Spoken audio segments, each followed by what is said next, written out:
A moment of silence. I pledge allegiance to the flag of the United States of America and to the republic for which it stands, one nation, under God, indivisible, with liberty and justice for all.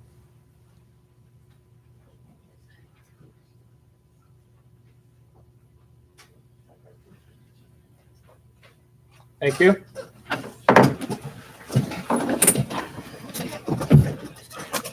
Jen, can we do roll call, please? Robert Carnahan. Here. Ralph Miller is absent. Randy Niemeyer. Present. Greg Parker. Here. Richard Sharp. Here. Julie Rivera. Here. John Foreman. Present. Jill Murr. Here. David Austin. Present. Okay. And at this time, I'd like to open up the floor to public comment for agenda items only. They must be related to agenda items. If you have other things that are non-agenda item related, we can hit that at the end of the meeting. We don't have that many items on the agenda tonight, so it shouldn't take that long. Anyone? Agenda items? Okay, looking around the room, not having any, let's move into the consent agenda, please. Item number 1, minutes from July 2nd, 2019. Item 2, claims, all town funds, $593,609.16. Wastewater operating, $123,571.33. Water utility, $28,574.83. Water bond 2010 B, $10,135. Stormwater, $156,003.52. 2017 RDA B construction, $126,456.47. And payroll from July 11th, 2019 came in at $249,809.82. And last but not least, manual journal entries, June 1 through June 30th, 2019. Do we have a motion to accept and waive the reading of the minutes, accept the consent agenda as listed?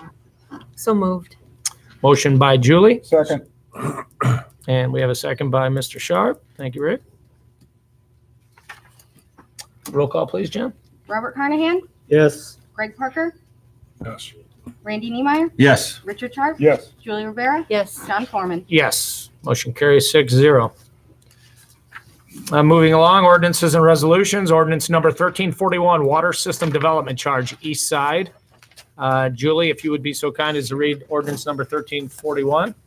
Ordinance number 1341, an ordinance of the Town of Cedar Lake, Lake County, Indiana, amending town water utility rate ordinance number 1316 for its East Side District, also known as Robins Nest Crystal Oaks District, being an ordinance of the Town of Cedar Lake, Lake County, Indiana, amending town water utility rate ordinance 1314, being an ordinance of the Town of Cedar Lake, Lake County, Indiana, establishing the water rates and charges for the use of and services rendered by its Robins Nest Waterworks system and all matters related thereto.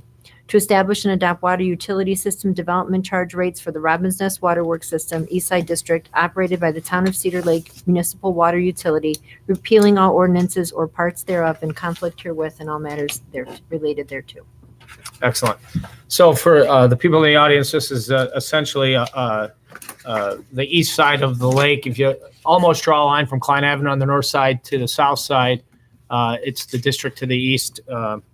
That Jill, if you want to add anything, we've been working on for quite some time with London Whitty. This has gone through your IURC and gotten approval. The order was issued. That's included in your ordinance as Exhibit A. Exhibit B shows a map of the territory districts, and Exhibit C is your tariffs that identify all the rates for the Cedar Lake water utility as a whole, as well as identifying those system development charges. And David may have more to elaborate on that as well. Thank you, Bill. Last January, you authorized by terms of ordinance 1316 the direction to your staff, your professional consultants to petition the IURC for an increase, actually for establishment of an appropriate system development rate charge for the East Side District. That process began and was the subject of public hearing notifications, review and analysis by the Office of Utility Consumer Counselor, and a public hearing before the IURC itself on the town's petition. On July 10th, the commission entered its order timely under the law and granted your rate relief as requested. So what you have before you in this ordinance is an approval of that rate, ratification of the order, and establishment of the tariff here in the town, so that hereafter that rate may be collected on the east side. There's also a reference, and you'll note in one of the sections 3 of the ordinance, the costs required to be paid by the town related to this action. These are just the costs of the 2 state agencies, and that's $4,340.95.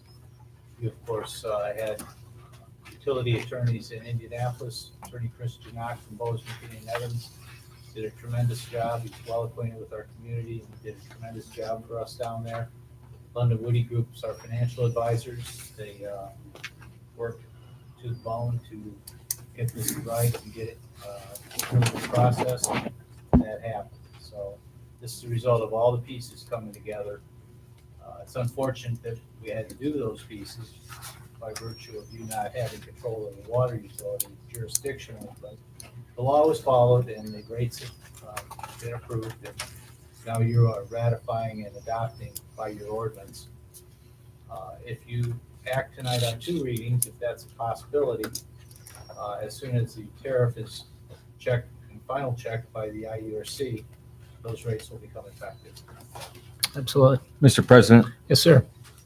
I want to just reiterate to the public that this system development charge is going to be added to the permit when you pull a permit for a new home. So it doesn't affect any current ratepayers or the rate structure. It's simply an additional system development charge to build out the system.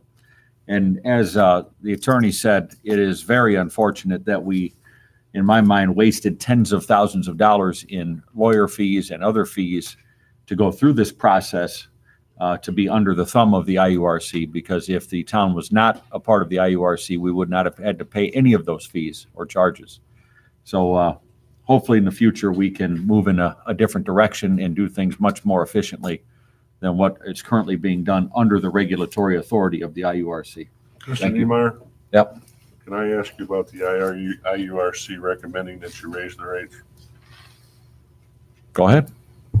Didn't they make a recommendation to you that we need to raise the rates? It was the OUCC, I believe, that made that recommendation that It's actually worse than that. The OUCC, the Office of Utility Consumer Counselor, the ratepayer advocate, insisted on a term of the stipulation that was entered that the town come back for a rate increase review, or a rate review contemplating an increase inside 3 years. They wanted it in 2 years. It was negotiated out to 3 years.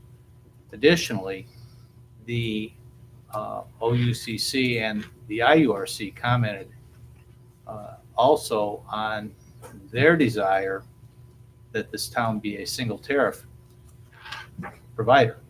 And single tariff meaning across the entirety of the town served by our waterworks, everybody pays the same rate.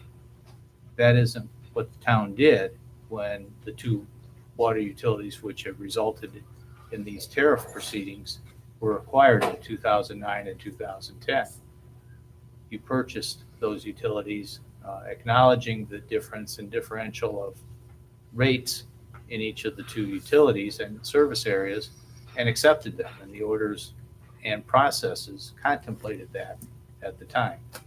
So to Greg's point, and more probably then back to Randy's point, we were put in that position for purposes that are really unknown to us. Your consultants and your attorneys and your financial advisors fought back against that.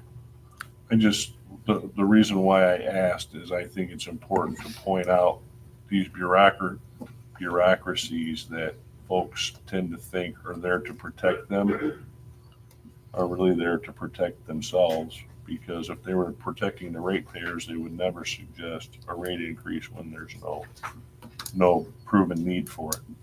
Well, I mean, it's been pretty well documented that our water utility isn't in the greatest of financial position, I understand but that. nonetheless, the case that we presented was we wanted to do everything we could by growing the utility.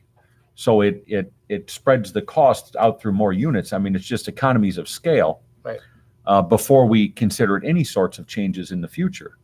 And they forced us into a situation where if we didn't agree to that 3-year stipulation, we weren't going to get the system development charge, which was going to put us further back yet. And in my mind, it goes back to some of the legislation that I had talked about last winter with water utilities that really kind of leans everything in the direction of private water utilities like ours, independents, being taken over by larger companies like Indiana American. Yep. These are things that if you look at how the bureaucracies act and how legislation is developed, you can see where it's steering. And to me, that's, losing local control over utilities. You have nobody to complain to when it comes to things not working right or costing too much. So we're going to do everything we can in our power to make sure that we maintain control and gain more control That's right. of our utilities than And- what we currently have. Thank you, Randy. And ladies and gentlemen, IURC, essentially, if you have a water company and you're not a part of a town or a city, you must be in the IURC. When we acquired these 2 water companies, we have the opportunity now, because we have a 7-panel board up here and we report to the public, to not be in it. And that's what we've kind of been going back and forth just to shorten and synopsize everything that's been said. So, John, Thanks. yes. one Thank you, additional Randy. point, and this should be of comfort to our citizens, our neighbors, the ratepayers here. For 20-plus years, you've managed a wastewater utility without rate change. You've done that. You've shown by your act responsibly that it can be done. You can have better control locally. You can maintain and hold the pricing where it needs to be. And that just is kind of illogical what we had to do with the negotiations and ultimately the presentation to the commission by their insistence, because that was their comfort level. Sure. But that wasn't what was best, and that wasn't what was petitioned for on behalf of Cedar Lake. Right. Yeah, the negotiations at the end were a bit bizarre. Kind of feel like Bob Carnahan right now. It was strange. Sorry, Bob. Okay, thank you very much. Okay, well, we have, we've heard the ordinance. Do we have somebody who would like to make a motion on ordinance number 1341? Make a motion to approve the first reading of ordinance 1341. I'll second it. We have a motion by Randy and a second by Greg. Roll call, please.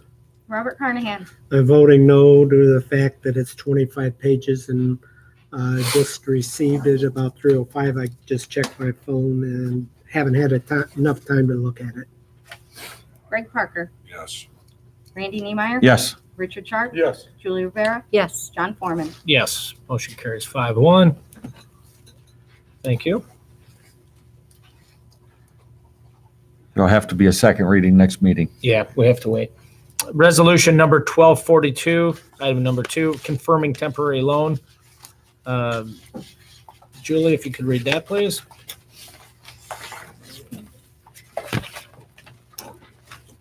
Town of Cedar Lake, Lake County, Indiana, confirming Resolution 1242, a resolution authorizing a temporary loan for the 2017 RDA A, B, and C bonds of the Town of Cedar Lake, Lake County, Indiana.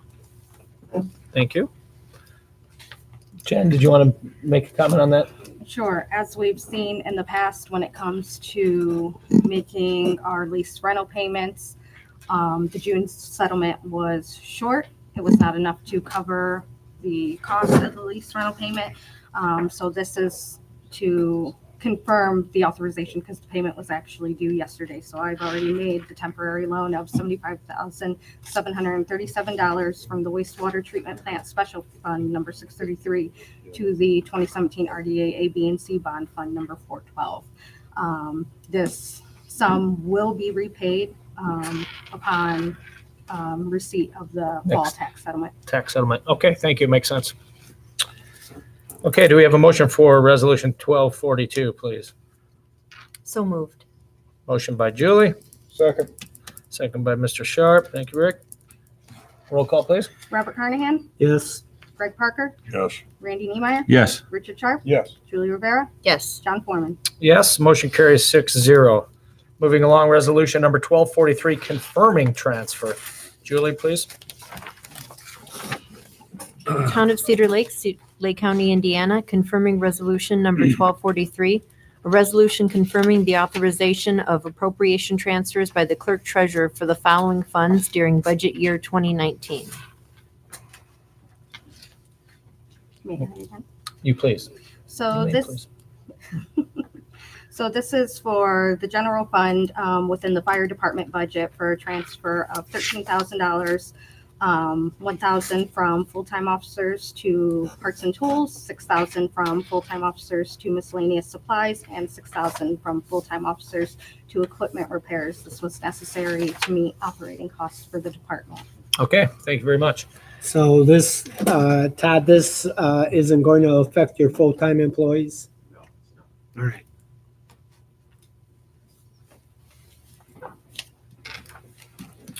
Okay, motion on resolution 1243. So moved. Motion by Rick Sharp, I'll second it. second by Greg Parker. Roll call, please. Robert Carnahan, Yes. Greg Parker, Yes. Randy Niemeyer, Yes. Richard Sharp, Yes. Julie Rivera, Yes. John Foreman. Yes. Motion carries 6-0.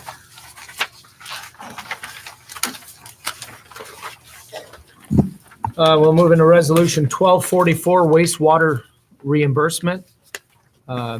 Julie, if you would please read that. Resolution 1244, a resolution of the Town Council of the Town of Cedar Lake, Lake County, Indiana, declaring an official intent to reimburse expenditures which may be incurred with respect to certain projects of the town's sewage works and all matters related thereto. Okay, and this is essentially what, a encapsulation agreement of some sort, Jill? This is for the capital improvements that you have been discussing as a utility board for our sewer system, including but not limited to the new sewer interceptor for the west side of town. Okay, The amount on this is a aggregate principal amount of $3,500,000 for phase one. You'll also have this as an agenda item on your utility board. okay, thank you. And this will help us to recapture costs as we expend those going into that planning process. Absolutely. Do we have a motion for resolution number 1244?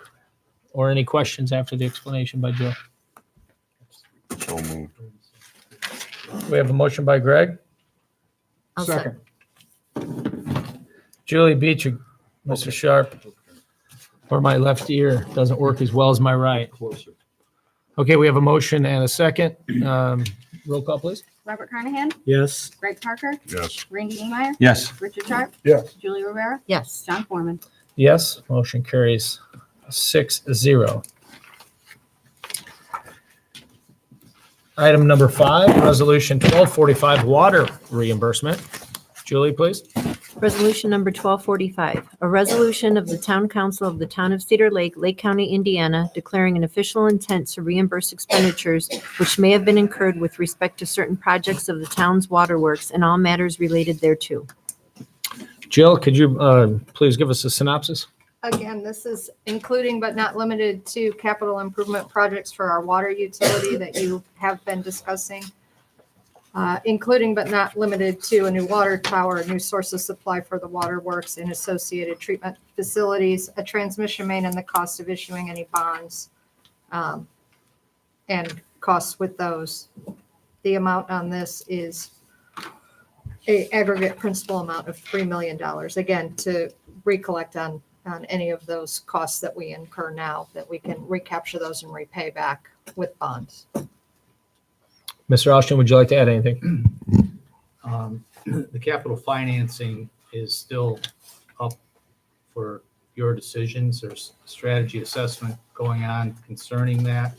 There may be temporary borrowings initially. There may be capital financing on the backside. We just don't know yet. Your consultants are still working through kind of the strategy assessment so they can make a report to you for decision making. But if we do have capital financing, this resolution will work to reimburse out-of-pocket costs that are incurred to get us to the capital finance project. Correct. So Thank you. Any other questions by the council? Anybody care to make a motion on resolution 1245? So moved to approve. Motion by Randy to approve, I'll second. second by Julie. Roll call, please. Robert Carnahan, Yes. Greg Parker, Yes. Randy Niemeyer, Yes. Richard Sharp, Yes. Julie Rivera, Yes. John Foreman. Yes, motion carries 6-0. Mr. President, could I ask you to consider going back to water system development charge rate ordinance, please? You bet. This is an inquiry for Bob. I know you did not get the ordinance to read it in the way you would like to. I would like to suggest that the petition that was filed was approved by you all. The request for relief was what you were reported would be made, and the commission ordered exactly that. The only change in this ordinance, although it's voluminous to support transparently everything you did. We do not meet for 3 more weeks. On Wednesday, when we got the order, your staff, and your consultants, and myself, put this together over a 4-day period so that it could be considered immediately. If in fact the commission tomorrow approves the tariff that was submitted, or perhaps the next day, the rate becomes effective. If between now and 3 weeks from now, August 6th is your next meeting here, if between now and then 15 homes are permitted in Lakeside, approximately $37,340 is lost. That was the reason we hustled, so that the gap would be shortened in the time period lost. If there's anything you need explained out of these orders that are attached or exhibits that are attached or the content of the ordinance, I'm happy to do that. Jill's happy to do It'd that. have to be read in its entirety to me, and I'm not gonna, If I may, the order was Fair enough. distributed My to the conscience is now council. clear. We busted Fanny to get it here. I apologize to you in the back for how long that took. But your entire consultant team did this to get it to this point, so. and it's. No, it was a lot of hard work down there. I know that. And Well, $37,340 would likely cover the cost of what it took to get to this place. that's right. Way to recoup. So I'm clear now. Thank you, Mr. Usher. Okay, so moving into the BZA items, item number 1, Al Marowski of Nick's Tavern, owner petitioner, use variance. The Board of Zoning Appeals certified a favorable recommendation to the town council for requested use variance to allow the petitioner, Al Marowski, to have outdoor dining, outdoor alcohol sales, and outdoor entertainment with the following contingencies. Item number 1, proof of parking agreement provided annually. Number 2, use agreement revoked if no longer having parking. 3, signs for additional parking. 4, 2 events per week to end at 10 p.m. And that was passed by a vote of 4 in favor and 0 against on the meeting held on July 11th, 2019.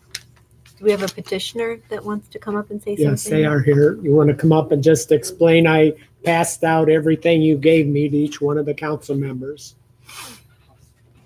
Starting, we submitted everything we originally didn't have enough parking for it, so we have agreements now with the landowner next to us and what's her name, Vicky from the corner store. So we have an additional we have Excellent. enough spaces to cover for, I think in here it says we can cover 88 seats, and what we're expanding to is 76. So- Well, I hope you have a problem of parking. That means your business is doing well. John, that would be a wonderful. That would be great. So, And you also mentioned that you have insurance to cover these spots that you're going to use. And I did give them this complete package, so you No, have. it's good. My son Good. did Google Maps. it was good. Do you serve a burger less than 1 pound? Bob wanted to know. We do. Okay. And how big is that It's on burger? the children's That's the menu. smallest. That's the small. Hey, Bob, I had a Anything chicken smaller- sandwich there too, and it's pretty good. Anything smaller, you gotta go to White Castle. Okay. Okay. I called once and asked if you cook steaks and you told me no. Well, that's correct. So, anything else, or you have a question? No, we appreciate you guys making it to the meeting tonight, and They put together a very good package. here, And the which they food presented is to the excellent. I've been there a BZA. couple times, really enjoy it. As a bonus, yeah. Okay. Thank you. thank you. Okay, do we have anyone that cares to make a motion I'll in make a favor or motion. against? To support the BZA's recommendation We have a motion by Randy in support of the BZA's with the recommendation conditions. with the contingencies listed within. I'll second. And we have a second by Bob Carnahan.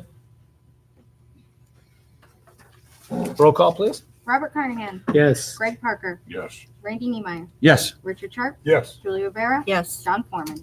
Yes, motion carries 6-0. Thank you. Good luck to you.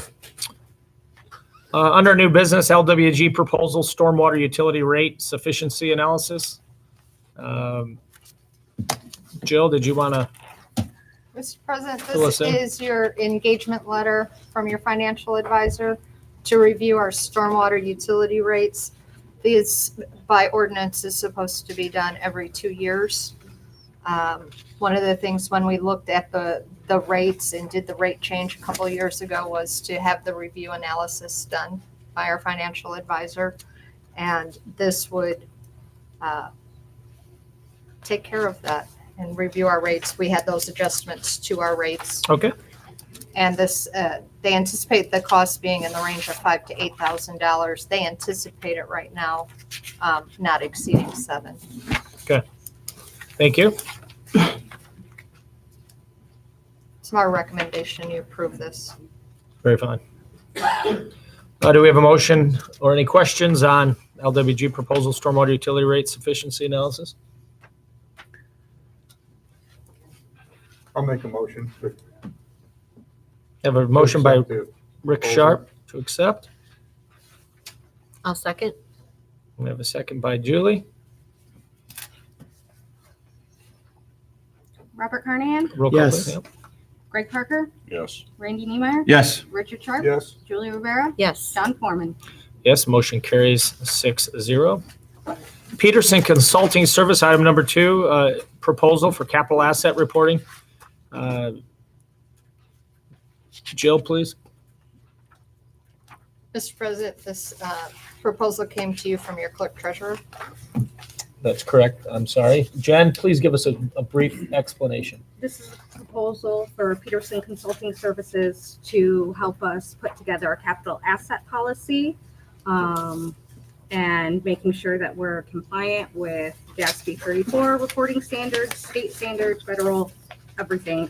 Currently, we do not have a policy in place, so a policy would help us set a threshold when, making the decision of what to report as a capital asset and not to report. When talking with Mr. Peterson, a lot of people actually over-report on the little things that are minute and Okay. don't make sense to. His proposal is for a fee of $6,200. And he would, like I said, help us put together that policy and best practices moving forward and get us to a good place for properly reporting. Okay. And how many other communities use this organization? I couldn't give you the total off of the top of my head, but he But- came highly recommended to me from Highland, Munster, Whiting, Churubusco, a lot of folks in Indiana, not just towns and cities, but counties. And I think there's actually a couple fire territories that actually use his services as well. Great. Okay. He's out of LaGrange, Illinois. If any of you've ever been there, it's a great little downtown. Super vibrant. Mr. President, on page 44 of your packet are all the communities they have worked for or are currently working for in the state of Indiana. Oh, perfect. Thank you. Okay, very fine. Do we have anyone wanting to make a motion in favor or against Peterson Consulting Service?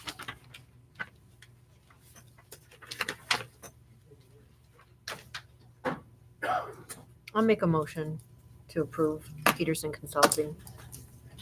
We have a motion by Julie, Second, and we have a second by Rick. I just have one question for you, Jen. The $6,200 that's going to be paid out of which fund?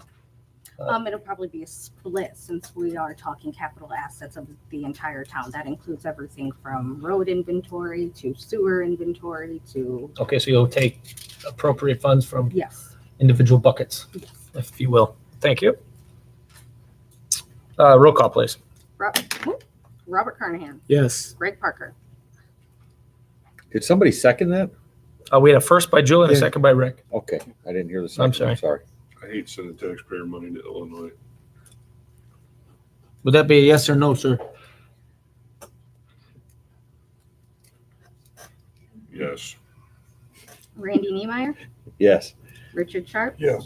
Julie Rivera, Yes. John Foreman. Yes. Motion carries 6-0. Moving into reports, town council. Does anybody have anything that they'd like to bring up? This was given to me to give to you to read here. Okay. Can I wait till we get to written communication, Bob? Sure. Thank you. I have a couple things on the council You bet. reports. It's been brought to my attention that in the heavy rains this year, it's been showing its face quite a bit in Lemon Lake Estates as an area of problematic flooding. That following the construction completion of Crystal Oaks, that we've experienced more stormwater runoff into Lemon Lake Estates that was there prior. I hadn't heard of this as being a major issue before, but I wanted to make sure I mentioned public, so maybe we could do a little bit of research and see if there are some areas that have become more problematic over time with the development in that area. And if there has been, we need to find a way to alleviate those problems. The storm board is working on that, and Don Okay. Oliphant is addressing that, as well as Tim Kubiak. Okay. I just hadn't heard any updates on that, but there was one other thing I wanted to bring up, and in talking to the chief prior to coming out here tonight, and it's been weighing on me the whole meeting here, the loss of life in the unincorporated area at State Line and is around 91st. Is that right? Around in that area? During a fire just recently, I believe 2 lives were lost. Is that correct? Young people, 12 and 14, is that right? When I ran for office first in 2010, I ran against Todd's dad, Denny, because one of the goals that I had was to really focus on public safety improvements for a growing community. And I think we've done pretty well in that respect. There's always room to improve. And it was back, I believe, in 2015 when State Rep at the time, Hal Slager, called me when I was the council president and asked us to pursue a large fire territory that would have included Cedar Lake, St. John, Cherville, St. John Township, and Lake Hills, as well as Hanover Township. And we had a meeting at Cherville and one at Cedar Lake Town Hall. And it really didn't go anywhere. There was a number of people who were very territorial in that process, very protectionism minded as far as their areas of protection of their citizens. So we split off and pursued a Cedar Lake Hanover Township fire territory. And that failed as well. And it's frustrating to me, not because maybe these 2 young people would not have been saved, even with the fire territory in place. But if we can responsibly allocate resources to the right areas of a growing community, we can at least have a chance. And this 12-year-old and 14-year-old, these 12-year-old and 14-year-old people will never know what they could have, how they could have impacted our community. And it really kind of hurts my heart to think that we have a chance here in government as average citizens who are elected by our peers to impact those lives and to possibly save one of them. And yet people draw a line in the sand over a few dollars, over a territory, over pride, over a name on the side of a truck. It's disgusting to me.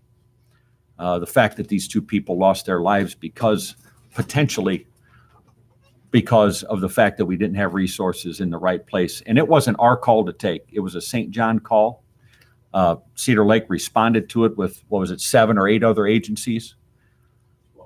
12? Okay. The response time, though, was one that I feel like if the resources were pooled together and we did something in partnership with one another, we might have had a chance. And those little girls will never know. And the family will never know if we had a chance. And this is our duty. I mean, these municipal government agencies were created for one reason. And that reason was to protect the public. That was our main function. If you look at our budget every year, most of it goes to public safety. And to say that we can do better is an understatement. We must do better. And I sure hope that the people that I serve with here and other people that serve in these positions like ours will take this seriously and look at this as an example of an opportunity to improve what we do and to work with one another in a better way, to pool our resources, to create a greater coverage for our citizens, because one life lost to a fire, to any sort of emergency like that where there's a chance that it can be saved, is too many. And one life saved will pay for the entire endeavor one time. So I hope that my fellow council members will take this as kind of a call that we need to pursue this partnership opportunity again with whomever is willing and able to put aside the pride, put aside the boundary lines, and do the thing that's right. Well put. Thank you. Thank you. Anybody else? Council? Town attorney? No report. Jen? I am beginning work on the 2020 budget. In the next couple of weeks, I'll be sitting down with my budget field rep from the DLGF to go over starting paperwork. In the next couple of weeks, I will also be scheduling times to meet with department heads and sit down with Jill and go over individual department budgets and kind of some of the goals we have for next year. If any of you are interested or have any ideas, I'm more than happy to hear it. Have you come in, sit down, and see a little bit of the process we go through. It is a long process. We will have to make sure we schedule so we have everything advertised. And luckily this year, the AIM conference was moved up, so we won't have to worry about trying to. Usually October is a tough time to get everybody together, but we should be okay this year. I would ask that if, when you're doing this, if there's milestones that are appropriate for the council members to try to be a part of, shoot us all an email just to let us know. So those of us that can make it can, if we're able, during the day. That wouldn't hurt. Okay. I'm not saying every single meeting, but I think it would be important to help educate all of us as well. So thank you. Absolutely. Okay, moving into written communication. And, Do you have a report? Yeah. Town no, I'm sorry. administrator? Did I miss you, Jill? Town administrator. I was Please. going to back up what Jen was saying on the budget. One of the things we did, and I'll call it my brain explosion. If you go in my office, staff can attest to there are, and even our engineer, very large Post-it notes in my office with everything we're looking at as far as projects, everything you've been reporting, budget-wise, those little things that sometimes sneak up on us that we forget about or moving forward, various road projects, various, just like this, analysis on the stormwater, putting those all out there. And then we're going to put them into a spreadsheet and develop timelines and budgeting for those. So kind of a large brain explosion going into budget season. We started that about a month and a half, 2 months ago. And as people come in and we think of something, we're writing on it. Tim's not always allowed to have a marker when he's in the office. But going from department to department and writing those things in the asset management plans, and as we're looking at the capital assets that we have and coming up with those replacement plans that we need that are realistic and planning for those goals and for the future. Speaking of that, going into that is one of the projects you asked us to have Don look at was the hot in place, the heat scarification. Moore Street from town limits all the way up to 133rd Avenue, Lakeshore Drive around to the fire department, 145th from Morse to South Shore to tie up that project, 147th from Klein to Lowerman, and Lowerman Street, 147th to 137th, kind of that whole main loop around the lake, looking at those costs and applying for the possibility of community crossing grant funds. This was an additional project that the redevelopment commission has discussed, is many of those roadways are in our TIF district. So various funding levels. We're looking at three options that between the hot and place replacement and then a 2-inch mill with a 3-inch overlay, and costs vary from $745,000 to just over $1 million. So that's one of the projects that we would like to apply for on community crossing grant funds. Another one that we've looked at in the past, and it missed the milestones in the application for community crossings, is 129th Avenue from 41 to Parish, and a couple options on milling and resurfacing, but we have various depths of asphalt there. Some go from nice and thick to some go to we're going to hit dirt. So looking at those options, and Don had provided us three cost options, looking at option 2 for a project right around $624,000 and applying for some of that with community crossing, and then looking at other projects that we have brought up during council meetings and seeing what we can apply for and potentially hit our $1 million and hopefully get that match. Fairbanks and. Fairbanks and Vermillion was another one that we are looking at, additionally looking at, and as we have discussions with the engineers on the roundabout project, if there's any funding left, the impact to those roads is we provide detour routes. Gotcha. So with your approval, those are some of the projects we're looking at applying for. Absolutely. And then we will bring that forward to your asset management plan and tying all that together, and you'll have your asset management plan presented to you. I'll bring that to you for your next meeting. I'll probably distribute it prior so you can have a chance to look at it. That sounds great. I don't think you're going to have any opposition from anybody sitting up here, that's for sure. Would you report on some of the stuff that you talked about at RDC, especially the roundabout? As far as The delay and stuff like that? Utilities,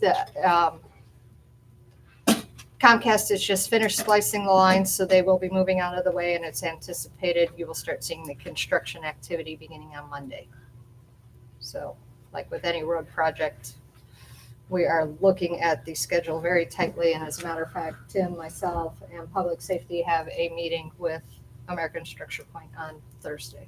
I believe it was Comcast that delayed the 133rd Avenue second phase as well. This one actually, I will What a say group. NIPSCO Gas That's ran unbelievable. into We need to send them a letter. Good huge Lord. issue, and It's ridiculous. things had to be redesigned after they were already planned. NIPSCO Gas, NIPSCO Electric.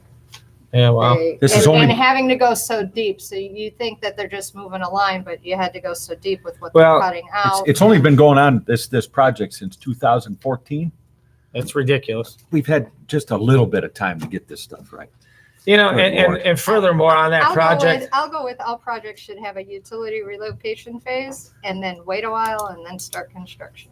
But I'm still calling it Nicolini's roundabout. well, if you ever have association with NIPSCO, let them know we don't appreciate the Top Golf poles that they put up across from the chamber. We're trying to make our lake more beautiful, the town more beautiful. They have the most hideous telephone poles in the history of hideous. They have now added poles in the little park that we named Sue Lansky Park in order to act as gussets and support the overhang of weight that they have on top of these monstrosities. They get ample amount of dollars. They could have buried all of those cables and not had such an eyesore. It's absolutely hideous, especially from the lake. All Well, the more fitting for the name, Nicolini's roundabout. Hideous. but there again, at the American Structure Point meeting that we had open to the public, they said, the American Structure Point said it'll cost another $1 million to put the wiring underground. They could have went behind some houses. We would have helped them kindly get easements And going back to 133rd. through the where woods. Comcast held us up on that. I asked the state rep, I says, isn't there anything we can do to make them to move faster? And he said no. I said my 2 cents. That's all I have. Thank you, Jill. Okay, moving into written communication. We were presented a letter. It was sent to Randy. Randy sent it to me. It was mailed in by Walgreens on Walgreens letterhead out of Deerfield, Illinois. It's a very important letter. They asked if we'd read it. Dear Council President, I'm writing today to share some exciting news about one of our employees working in our Euro community. On 4/17/2019, Joan August celebrated 45 years of working with Walgreens. Currently working as a pharmacy technician in our store located at 13242 Wicker Avenue. Joan's proud to serve the customers of Cedar Lake, and we are proud of her for it. Her time with Walgreens is one of excellent example of careers that we help create for employees over 115 years. As a company, we're incredibly proud of the 240,000 employees across the country and wanted to take the opportunity to celebrate Joan's accomplishment with you. Each day, our employees help our customers get, stay, and live well because they're dedicated to well-being of the communities that they call home. This happens in each and every local Walgreens. I'm hoping that you'll join us in congratulating Joan and we'll be willing to recognize her at an upcoming city council meeting or for any form that your town recognizes accomplishments like this. This type of dedication is what has made Walgreens a true asset to Cedar Lake. Please let me know if you have any questions. Sincerely, Donovan Pepper, National Director of Local Government Relations for Walgreens. Jill, would you be so kind as to write her a letter, send it to the store, and I'd be happy to sign it on behalf of the council. You guys all okay with that? Absolutely, John. Thank you. Moving on, we have another written communication by Faith Church. Is anyone here from Faith Church that would like to stand up and speak? Okay, you must be Rick Rittering? I am Rick. All right, Rick. You have the floor, sir. Nice to meet all of you. Likewise. I have your nice flyer here for your Zootopia. I think it's a great idea. Thank you so much. Well, without, you want me to read this? No, you can just give us Explain the a, event. Yeah, sure. On August 3rd, we are hosting the movie Zootopia in the property behind our building. We are, of course, you'll see flyers around town probably already. I've spoken with folks from the fire department, police department. They're aware of it. But ideally, we're making it a family event. We think we got a nice piece of land behind our building that we need to use better. And so we are trying to make steps to become better citizens here. We've been here 3 years now. yeah, So my congratulations. title is Director of Community Relations, so hopefully I'll be seeing more and more of you at these meetings. But we want to be better citizens by offering good events, good things for the community to come to and things like that. I don't know if everybody here is aware, but every Sunday, there's about 700 people who come to that church. Wow. And so that's another reason why we want to make sure that we are good citizens. You know, we don't want it to run amok, or we want them to be like that. So we would love to be a partner with you, contribute to this community as best as we can. Awesome. And so that's why I'm here. I also wanted to extend an invitation to each one of you. Faith Church for the last 15 years, we are one church. We have 6 locations around Northwest Indiana. We have one in Beecher, Illinois. And we have hosted for the last 15 years. We've been a site for the Global Leadership Summit. I don't know if you've ever heard of that before, but it's a worldwide event. It is simulcast to different sites around the country and around the world. And I would like to extend an invitation to each of you. I've left information here for you. There is a small fee. We have complimentary tickets, but I also understand government has to separate itself. I understand that. So I wanted you to understand both options. I can leave this with you for your consideration. That'd be It's a great. 2-day event. Wow. And it's top-notch, world-class, world-like speakers about leadership. Super. And I'd love for you, any one of you or all of you, to be our guest. Wow. Okay? That'd be So great. I can leave that with you. And that's. That'd be our report. Be happy to Mr. pass President? them out. Yes, sir. I attend Faith Church whenever I can on a Sunday, and I've gone to the Saturday night services at Dyer as well. And it's such a great feeling of family in that church, and what you guys are doing in the community, but just how you try to really reach families. And so I appreciate seeing what you're doing here, and definitely support all of your efforts. And I've actually talked to Pastor Dave a couple times about the Global Leadership Summit, and I can never make it, but it's something it's on my list of things to do. So That's I'll great. definitely Thank take you. a look at that. You bet. But thanks, Rick. Thank you very much. Let us know if everyone can be of assistance to you, okay? Thank you. You bet. And if anybody in the audience would like the extra copies that we have, he looks like he made plenty of copies. We'd be happy to leave them on the table. Okay, one more letter. This is from the Cedar Lake Chamber of Commerce dated July 10th. Dear council members, just a quick note to let you know how much the chamber appreciates the efforts of the Cedar Lake Police Department, the volunteers and police service, the Cedar Lake Public Works to keep the annual Cedar Lake Summerfest running smoothly, and the town grounds as well as the fire department. Our workers in the beer garden commented on how the police officers were visible on the grounds each day of the event and how friendly they were to the public. They also felt police and the VIP's presence stopped any mischief from occurring, especially in the beer garden. Trees were trimmed and the grounds cleaned and ready for guests when the event started, thanks to Public Works. We actually had calls referring to traffic control, the 2 nights of fireworks, and how smoothly everything went. The new lights near Constitution Avenue seemed to be a great idea during busy times. Again, many thanks for everyone's efforts. Diane Justice, Executive Director of the Chamber. Bob, thank you for bringing that letter in. Yeah, and I would also like Thank to you, all say, the departments all that the- you mentioned. Chief, you, and, I saw you, Billy Fisher, Carl quite often, putting in a ton of hours, and I know you had all your other guys out there, so we appreciate all the effort of keeping the crowds under control and safe. I would not want that job, so thank you much. Okay, moving into the last item on the agenda, we have Cedar Lake Fireman's Ball I'd like to announce, and then we're going to go to public comment, August 17th. It's a casual outdoor concert and a beer garden event. Food and beverages provided by Bugaboos, and it begins, it looks like at 5:30, Chief? Yeah, we do have all the proper permits ordered Okay, for the people that are concerned. very good. Do you have any of these to pass out at the next couple of meetings that we're going to be having? Set on the table? They're all over the place, so yeah. Okay, great. I had one and your dad took it from me. He said he never saw it. You just come with a lot of money.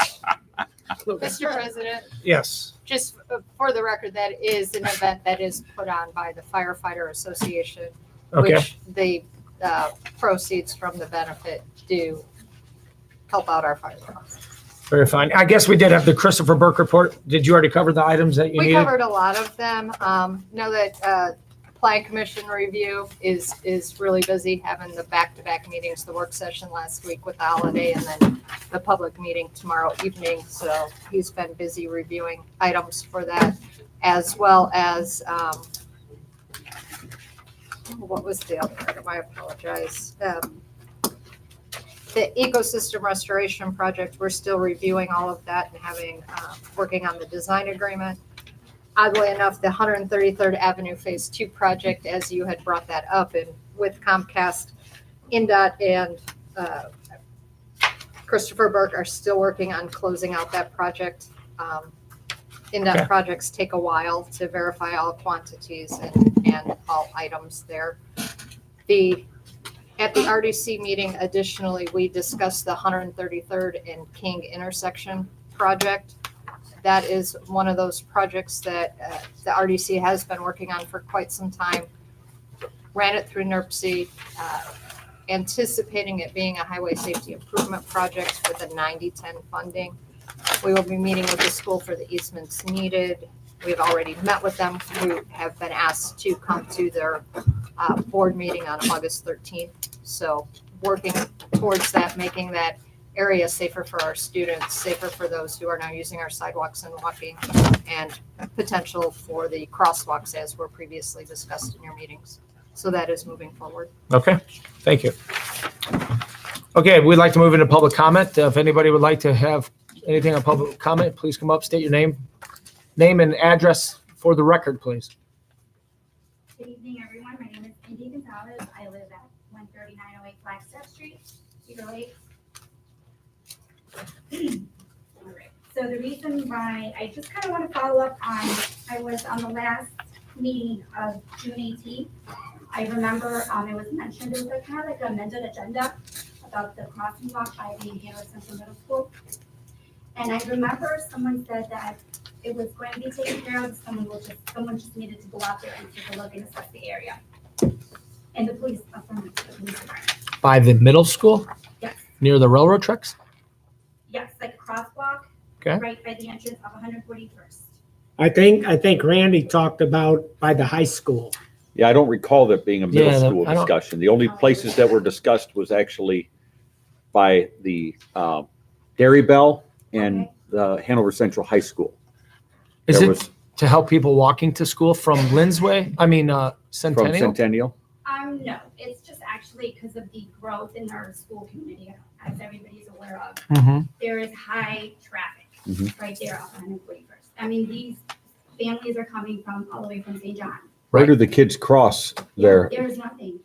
They Where just, do they cross? Where would they be crossing at?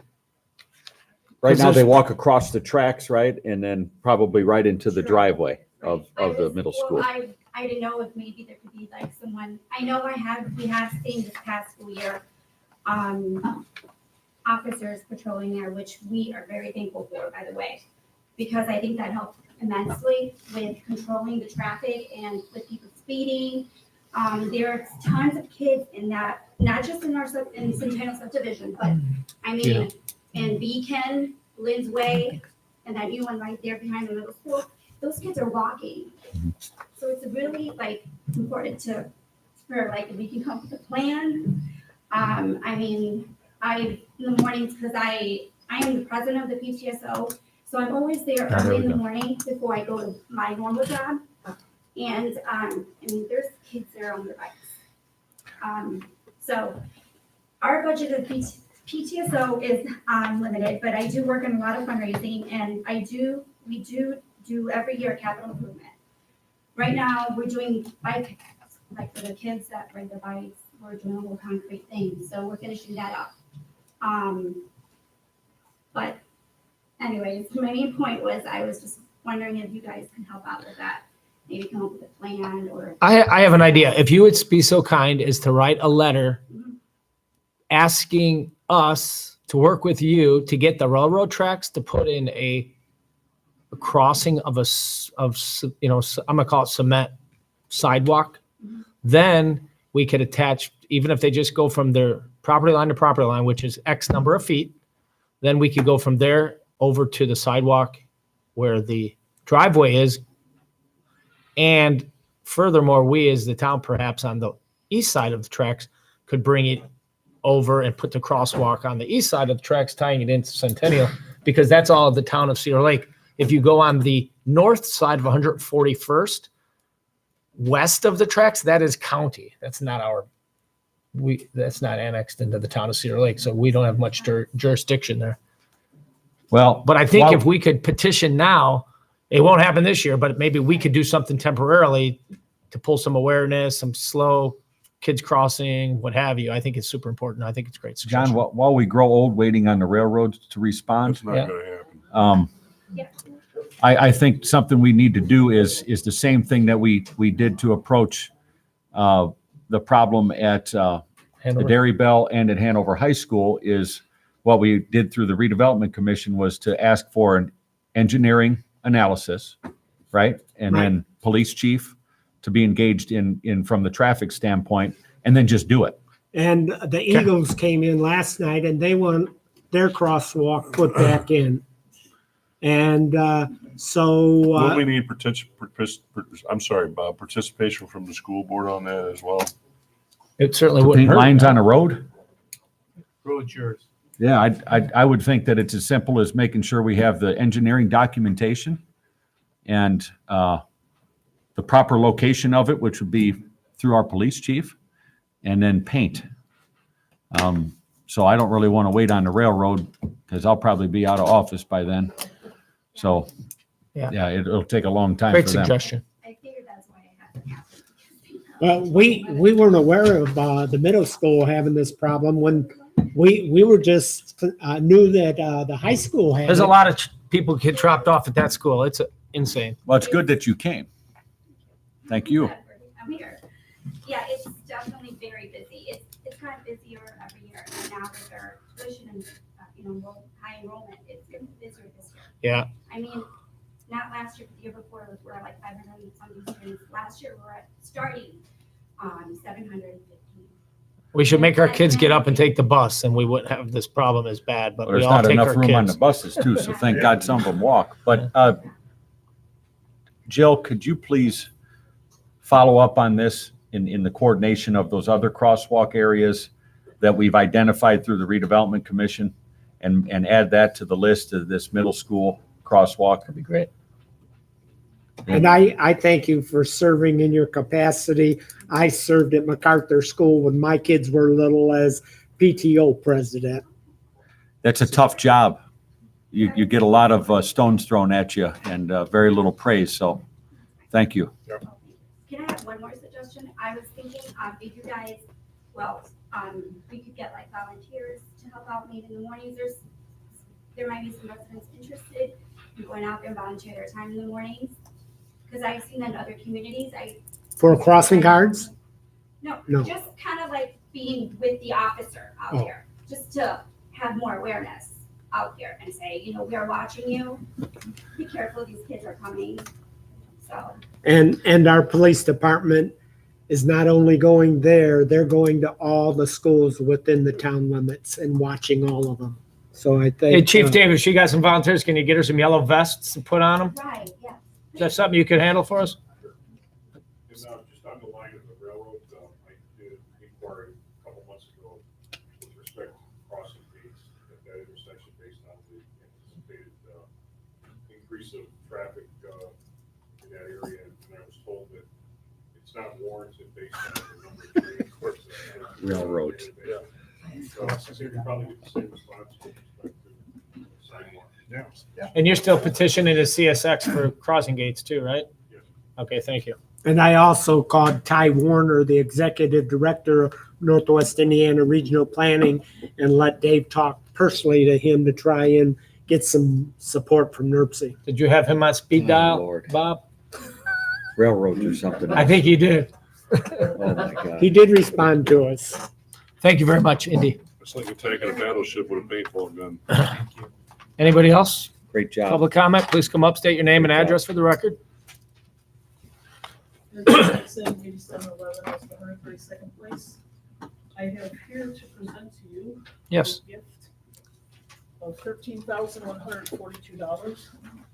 It's reconstruction of the electrical box that was out there, that old wooden one. It was replaced with the waterproof metal covering. There's 400 amps in there. There's two 200 amp panels. Wow. They operate separately. On the other side, there's another 400 amp meter there. That's for the shelter and the stage. So this all feeds into that one panel, and also the NIPSCO box was replaced. It was inappropriate, it wasn't proper for this public area. We were not aware of it, so NIPSCO came out and replaced that also. And that was at no cost to us. There's a light out there that needs to be installed on top, but that's a town project, but we did put the electric to the pole, and it just has to be finished off. So Very good. we want to thank you because of your sponsorship of $5,000. This project was able to get completed before the Summer Fest. Right. And this offers electricity for a lot of upcoming events and events that we host right now. So it was a needed project, and we're very happy to present it to you tonight. Good.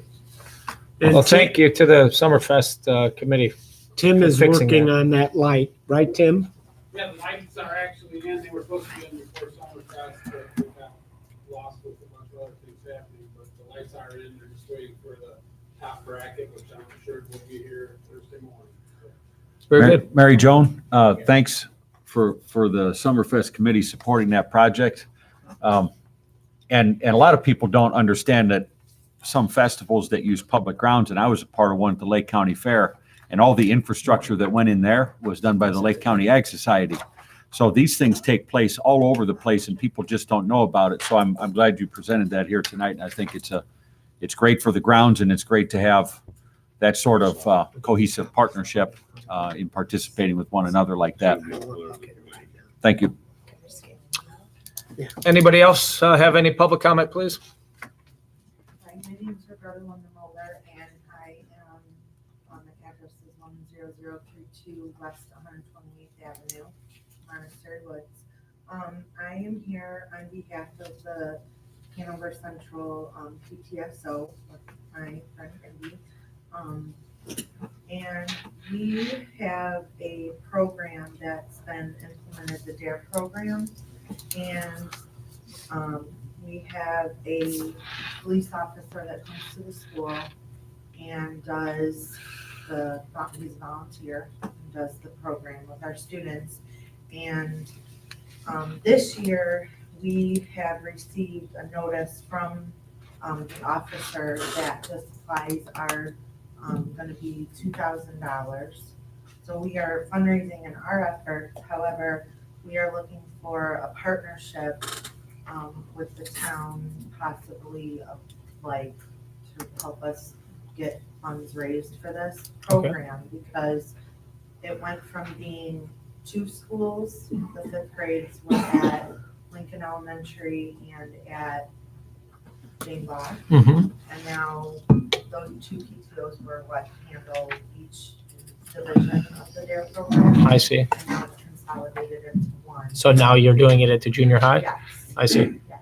Well, it seems to me that $2,000 should be fairly easy to raise. What kind of fundraiser were you guys thinking? We have open gym on June 22nd at, where was it? Midwest. Oh, okay. Midwest, that raised $55. It's probably June, open gym at Midwest in June is probably a tough time to raise money. It is. Everyone's outside playing in the yard. It is. We hope. I would suggest you contact Bill Cuen, who is known as BK at the Eagles. And they work with Hanover in raising funds, and maybe they can come up with some sort of a project that can work for you there.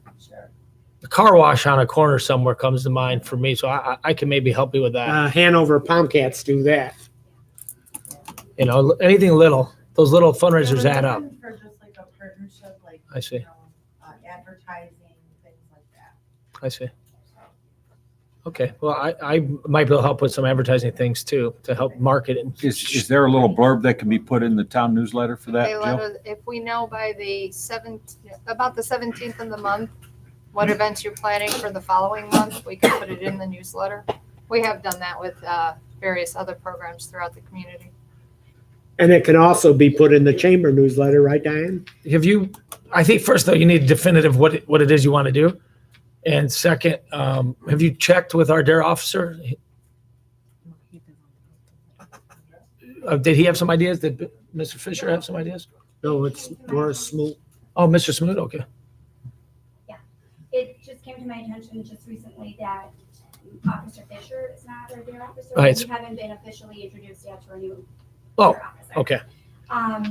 But we do have an upcoming event already scheduled in the books at Midwest, another open gym, July 27th from 6 to 8.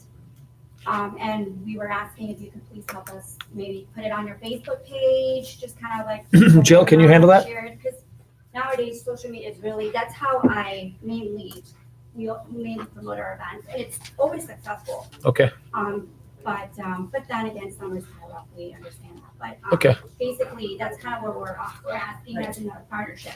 Not necessarily in funds, but in a relationship and getting the word out and spreading to everybody in the community. Absolutely. A good start is that newsletter. That goes to about 5,000 addresses, so. Yeah, our newsletter that you get with your utility bill to make you feel happy. That's good strategy, right? It's always so pretty. Yeah, so if she communicates with Jill before the 17th of each month, those things can be put in. Jill should be your new best friend, by the way. Right, Jill? Or Sarah. Or Sarah. Thank you. Thanks. Anybody else?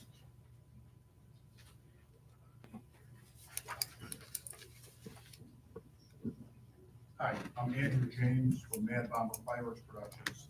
I have an application I submitted today for a small fireworks display for Pyramid Development, who's doing a grand opening of Summer Winds from, I believe the date is August 5th.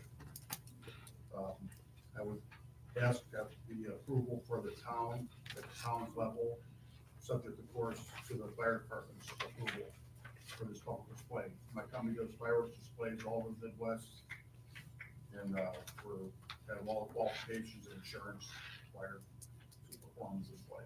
What kind of event are they having?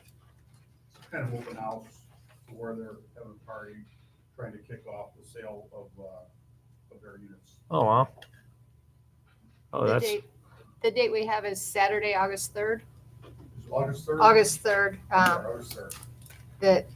This just came in this morning. The beginning time was 8:30 to 9, about 15 minutes. And I would like to refer this over to our fire chief. I don't think this council ever checks off on any of that stuff. That's Yeah. all the fire department that does that. Well, in fact, they do. There's a $100 application fee. It has to be approved at the council level first before the chief ever even gets approve or disapprove. And Cedar Lake is the only town I know that has that. The problem is the timing of this falls before your next Next council meeting. meeting. That's why it wasn't included in your packet. It just came in today. I see. It is on 133rd though, right in your busy intersection there. Right. At 8:30 and in a, right now, dry area, so. So you do it Permitting will off to the still back need by to the be farm required. fields or something? Yes, for the south point. I got you. It's gonna be small. Yeah. So 15 minutes.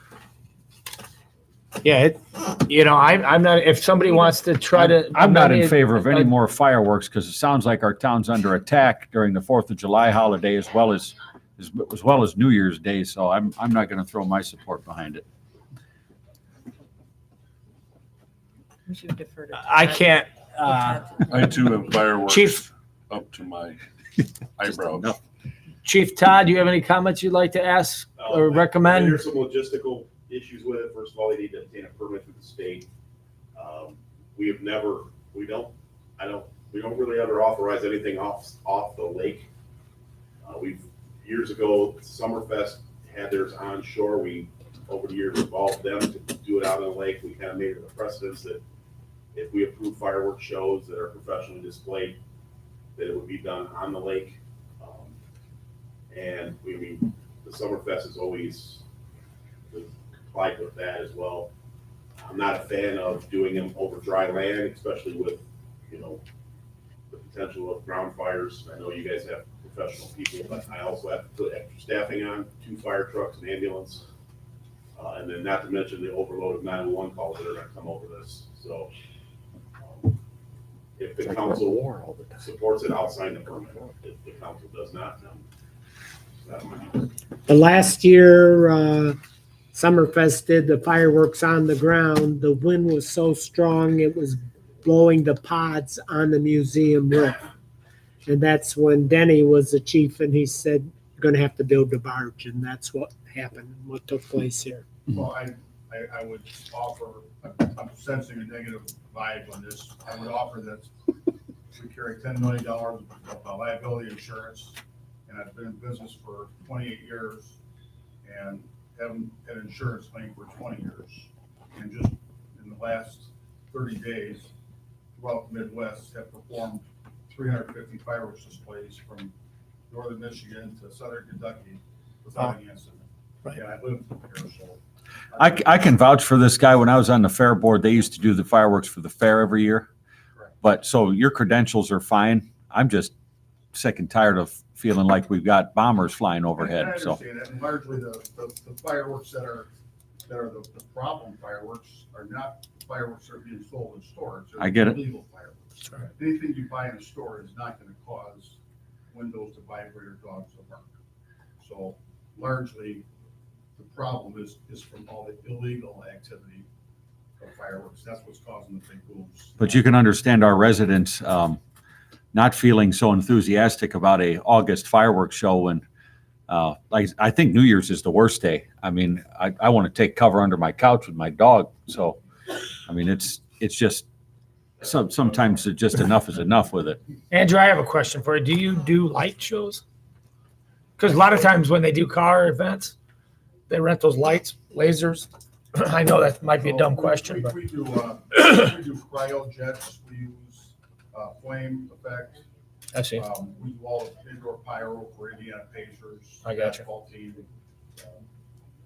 We do all that. So can that kind of thing work for this event or not necessarily? Okay. What size, fireworks you talking about? 3 inches smaller. Mostly low light. But yeah. It is what it is. If you don't approve, I do. I think we should amend the agenda just to give it a fair vote. Okay. I can't make a Okay. motion. so. I'll make a motion to amend the agenda to allow for a fireworks show on August 3rd at Summer Winds. Summer ones. We have a motion to amend the agenda by Julie Rivera. I'll second that motion to amend the agenda just so we can get it to a vote. Very good. We have a first by Julie. We have a second by Randy to amend the agenda. Roll call, please. Robert Carnahan, No, Greg Parker, No. Randy Niemeyer, Yes. Richard Sharp, Yes. Julie Rivera, Yes. John Foreman. Yes. So now the agenda has been amended. Now we have an item on consider the item. agenda. Yeah. And we will call it the Andrew James fireworks display on August 3rd. Summer Winds. Summer Winds. Summer Winds. Okay, let's call it Summer Winds, not Andrew James. Residential, right? Summer Winds residential kickoff fireworks. Fair enough? Fair enough. Okay. Now ask for the motion to consider. Do we have a motion in favor or against for Summer Winds fireworks? And before anyone makes a motion, I would just say that in recent years, I don't think we've had anyone ask for something like this, have we? I mean, No. we do special fireworks for the chamber, but as Chief mentioned, that's out over the lake. The only other fireworks permit that was a special event activity, there was a wedding at the lighthouse and went through the proper channels and had all of the approvals. in And it was place. like a But again, 5-minute it was show? over the lake. Yeah, it was over the lake. It was a quick show. Okay, So I just thought I I'd do add not that. know of any overland Okay, along We the. actually denied it from South Shore. I'll make a motion to deny the request. we have a motion to deny by Randy Niemeyer, I'll second it. and we have a second by Greg Parker. Roll call when you are ready. Robert Carnahan, yes, Greg Parker, Yes. Randy Niemeyer, Yes. Richard Sharp, Yes. Julie Rivera, No. John Foreman. No. Motion succeeds in not passing. So we apologize about that. Okay, thank you. You're welcome. And I just think we've had some big fireworks displays where it was iffy. Yeah. They should have gotten permits. I agree wholeheartedly. And- That's what I was going to bring up and I should have. and Unfortunately- didn't, so they asked forgiveness rather than permission, so. Yeah, this is something we're trying to ask people to do what he's asking What for. he's doing. So this is something we should probably reconsider, but Chief, you bring up good points. If it's over the wire, it's another story. So, anybody else? yeah, Public comment? they paid $100 for a fee. The permit, the special permit application fee was $100. Give him his money back. I'll I would make like a a motion that we give them the $100 back. I can just We need a direct Jill motion. to refund the Yeah, gentleman's that makes total sense. $100. Yes. Thank you. Thank you. We don't need to argue that one. Yes, sir. Hi, Richard Teal, 13513 Industrial Drive. I would like to say I was glad that I was here tonight to hear that, just go on about the fireworks. Being in the industrial park right next to where they were talking about being an end-of-life vehicle processor, I'd like to maybe the board to consider any time that anybody wants to have fireworks like that, to maybe do a little more due diligence to see what's in the surrounding area, being that I have a lot of flammable liquids on the site. Not only dry conditions right now, but maybe taking into consideration that, fuel, oil, stuff like that. And you probably don't want your place burnt down, I do don't you? want my place burned down, whether it's $10 million insurance policy or not. Right. So. Fair enough. Agreed, Rich. Yeah, Thanks, Rich. And Todd don't want to put your place out either. Okay, Marcia Moncrief from 7523 Lakeshore Drive. Sure. And Marcia. I'm on the subject of fireworks too. It Oh, was okay. Unbelievable, the amount of fireworks that went off just north of our property around 129th Street and Morse Lane and 129th and in that area. We were in a boat watching the Cedar Lake fireworks. And we turn around and we see that, practically the exact same replica of what was going on at Cedar Lake behind our house off of Lake Shore Drive. Wow. And it was just 45 minutes long practically. And it's just, I don't know why you have to have a 10-day allowance for fireworks. It seems ridiculous. That's a state law. It's actually the state law. It's not the town's rules, I can assure you. Yeah, and one of the things, Marcia, that handcuffs us in enforcement, because I get sick of it too. I can go around my own neighborhood and pick out 5 or 6 houses where they're launching these mortars and half sticks and rattling everything. But the problem is always the enforcement, because the state law kind of handcuffs us as to what we can do. And it's very, very vague as far as how we enforce these things. And of course, it's the busiest time when you're having the fest. Yeah, so our officers are deployed Everybody's everywhere. blowing these things all over around you, and you talk about the chance of fire. I don't mind these little fireworks packets you buy at the store. They're kind of fun, but they don't make a lot of noise. They don't, they can still do damage, but some of it's just, I'm so tired of it. 45 minutes, and here we're watching the Cedar Lake, so like we turn around, we see one just. And I'm getting older and I want to go to bed by 9:30. So Something's gotta be done. I don't know how you can enforce it, but. we're trying, and the chief is trying to find ways to enforce it. It's just a really difficult procedure. Because they're busy with the fest, Yep. and people are going crazy at the same time, so. We'll do our best, Marcia. That's We all can appreciate you promise. coming to a meeting and voicing your And I stand in comments. solidarity with you.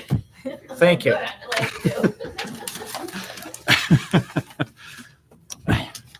Okay, any other public comment? Looks like there aren't any other people that want to get up, so therefore, meeting is adjourned.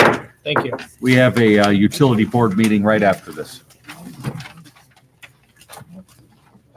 Maybe 5 minutes and start. Yeah, 5 minutes. We'll start. 5 minutes. Get things signed. Ralph would have already been nudging me to have this thing passing around. Hey, should we ask you, or do you want to try to reschedule? Well, I've got to wrap it up. Right now, John, I don't know if I can reschedule anything with the way shit's going. Summertime is just ridiculous to me, and I can't put this guy from Canada off any longer than I have either. Yeah, no. But then let's let Jill be back. Jill's got it. Well, I think Julie can too. And I should be back. 4. I'll try to get my ass. Yeah, if you could do that, that'd be great. I told Jill, conference me in. I told her to conference call me in. Yeah, that's perfect. All right, everything else. Rick, is covered. appreciate it. Yeah, likewise. Take care. Love the church. Thank you. Thanks for your good work, guys. How's your ticker? Monday. Oh, that doesn't belong there. Okay, that's for you to sign on Where there. you had them before? Let's get this thing rocking and rolling. No, no kidding. He's Don't going to move. be on voicemail. Resist the So if you urge. can try to make it, I'll try to make it. If not, Jill's gonna do that. Yeah, that's good. That'll help. It'll still freak you out. Just expect to be freaked out. Explosions everywhere. Resist the Sick urge of it. to move. Yeah, I live in an old house, so it definitely Oh, it rattles rattles the everywhere. windows. Right then. Here, Rick, you can start signing these. No, you're trying to reschedule. Let's just do it. I'll bust my tail to get back there. Is that right? Not that big a deal anymore. Yeah. My dad went to Cleveland and they took that thing out. Cut 7 centimeters out of it, his whole heart. Now, mind you, it was out of it. And they had him circulating on a machine and put his heart back in. It was a big deal. They're gonna leave yours in. Yeah, They're gonna fix it. You're lucky it's not 1977. I hope I got somebody's attention with my You know what? You plea did for a that fire big territory. Yeah. You started your rebooting Yeah. initiative, that's what you're doing. Yep. That's my intent. I know, and Like change the I'll keep road. getting talked about, it'll take Start burning. I'm not gonna let it drop. I'd get your dad's phone number and have it handy for some. Handy. It's nice, one-stop shop. Township trustee too. I don't know if the last time you ever had to spend an hour and a half just sitting there talking. Wow. No, they rush you in and out. Yeah.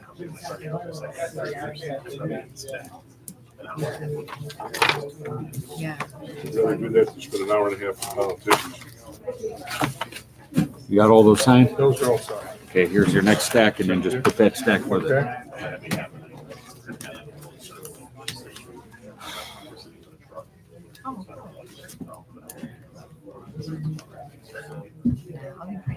I was on.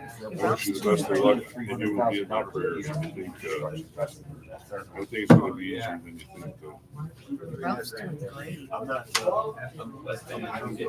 You gotta get done.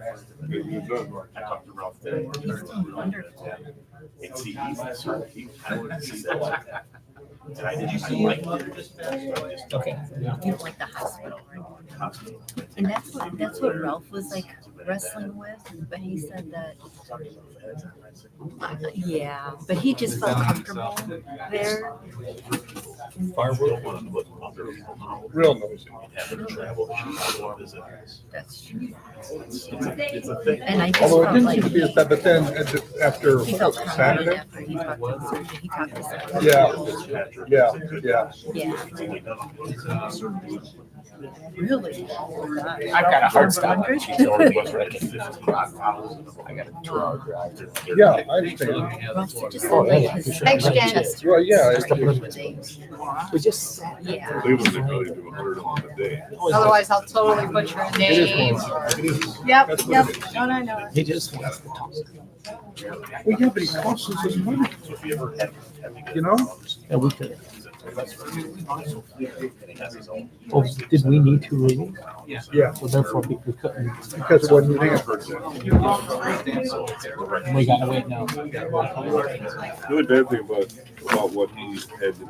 I should have is asked. he had to Can you stay re-vote on out something there the second for a time? period Something of like time. that? I should have asked. Consider. He stayed in that place that they got across the street. I wish you would have. Well, no, it's like, Halfway house type. Yeah. Right. Skilled care. Yeah, that's exactly what, how you get around it or whatever. If that's your house. How you get your met down? How you get it done.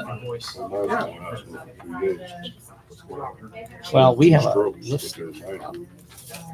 We got more than one list. Yeah, we're trying to get with it straight. from Sunset What else? Sunset. Have I signed those? or Lakeside. Lakeside. Really? They can't explain. They're building a whole big one over there. What's that on Broadway? Oh, yeah, no, Yeah, that's. it's gonna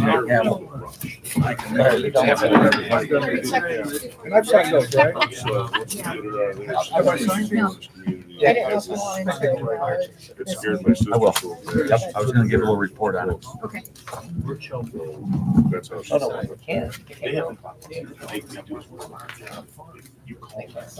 You notice. That means you. Say. See you, Chief. The meeting of the Cedar Lake Utility Board is called to order. We already did the pledge, so we'll forego that. We'll have a roll call. Robert Carnahan. Here. John Foreman. Present. Julie Rivera. Here. Ralph Miller was absent. Greg Parker. Still here. Richard Sharp. Here. Randy Niemeyer. Present. Gilmer. Present. David Austin. We have a quorum. New business is the approval of the minutes of the June 18, 2019 Utility Board minute. Is there a motion? So moved. Second. Motion by Mr. Parker, seconded by Mr. Sharp. Questions or discussion? All those in favor signify by saying aye. Aye. Those opposed, nay. Ayes have it. Written report, we have the fund report. Clerk Treasurer Jennifer Sandberg. So previously, I sent out to you my work in progress of the report to you. It's basically our expenditure report, and I also added on there, you'll note on the left-hand side, it states which fund it is, what your cash balance is as of the date at the top of the report. So what I gave you is for the period ending 6/30/2019. You know, some of the things you might want to look at is the third column in from the right side is your activity for the month of June. So that way you can kind of see, so the first fund is 630, that's your wastewater operating fund. I kind of bolded out for you what we spent on personnel, supplies, materials, services like your engineers, consultants, attorney, any, going to the second page, any equipment, machinery, you know, it kind of totals it up. And then at the end of each fund, I gave you what your total expenditures for that specific fund were. It's still a work in progress, but I also wanted, I kind of made a note to you. I don't know if you were all aware of this, but utilities are technically not budgeted. We don't have to per DLGF. Now, when I put in the 2019 budget, I chose to, that's that 2019 amended budget column you see there. I kind of went off of last year's, what was spent, and then noting some of the things that were going to be coming up this year, adjusted it a little bit. So when you look at, again, to the far right side, there's a column called unencumbered balance. You can kind of see where we're at. And there's also a column for percent of the budget used, which is what we've gone through. So you can kind of see, you know, whether we're, you know, being that here we are mid-July, we're looking around 55% of the way through the budget is what we want to be. But there are some lines where we've gone much, much over due to like outsourced repairs or materials for repairs. As the guys in the sewer and water departments have previously reported, there have been upgrades to lift stations, pump houses, whatnot. So this is just kind of to put everything in front of you and give you a better view of what's being spent where, so we can kind of forecast or maybe make better decisions moving forward, especially as we are discussing the 2020 budget. But like I said, there's no requirement to budget, but it's my opinion that it would be good practice to budget. Absolutely. Thanks, Jen. Agree. And yeah, I 100% agree. And this report is getting a lot closer to what I've been looking for from a business analysis standpoint. So awesome job with this. Good job. And definitely, as we get into the budget cycle, I think this utility board needs to participate in setting a roadmap, is to make sure that that we're properly funding the things that need funding in those little areas that are in the red, that we need to say, all right, what is that for? What do we need to do for next year so we're not in the red? How do we properly allocate cash so then we can still do some projects as well? So very good report. Thanks, Jen. Thank you. Next, we have resolutions. Item 1 is resolution number 1244, wastewater reimbursement recommendation. Mr. Sharp, would you read by its title, please?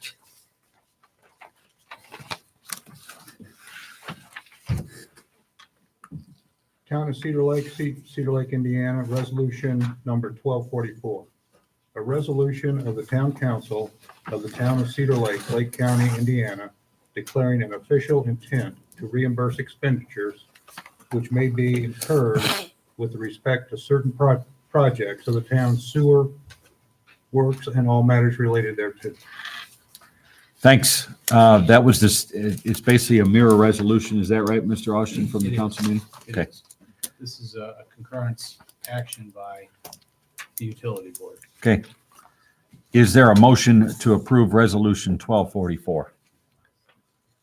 I make a motion. I second the motion by 1244. Mr. Parker, second by Mr. Foreman. Are there questions or discussion? All those in favor signify by saying aye. Aye. Those opposed, nay. Ayes have it. Item B is resolution 1245, water reimbursement recommendation. Mr. Sharp, by its title, please. Town of Cedar Lake, Indiana, resolution number 1245. A resolution of the Town Council of the Town of Cedar Lake, Lake County, Indiana, declaring an official intent to reimburse expenditures which may be incurred with the respect to certain products of the town's water works and all matters related thereto. Thank you.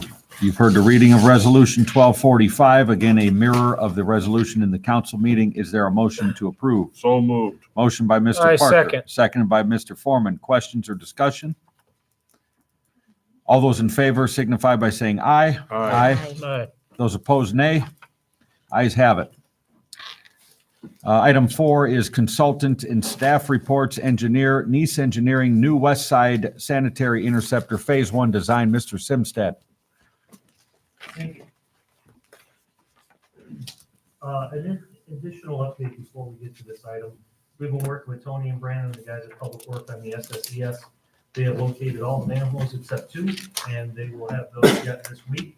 And we have begun surveying on the west side and east side for the Lowerman and the Moore Street interceptors. What's up with the manholes? They buried or something? I'll defer to Tony, but I They are? believe they're in that back area between West Station 1 and They're in the woods and they're buried. coverage. It's hard finding them. Watch out for Bigfoot. Doesn't like making it tough on you guys, huh? A lot of machete, a lot of chainsaw, if we get home, but not a mosquito. Yeah. Go ahead, Neil. Yeah. They got everything done for us within a week and a half of what's asking. So Awesome. They've been doing a great job. So we're following right behind them on our surveying, dipping the manholes and documenting them. And we've completed the mapping of the interceptor in terms of where they're at based on the GIS and the 2018 imagery we were able to get from county. So we're moving forward on the SSES for sure.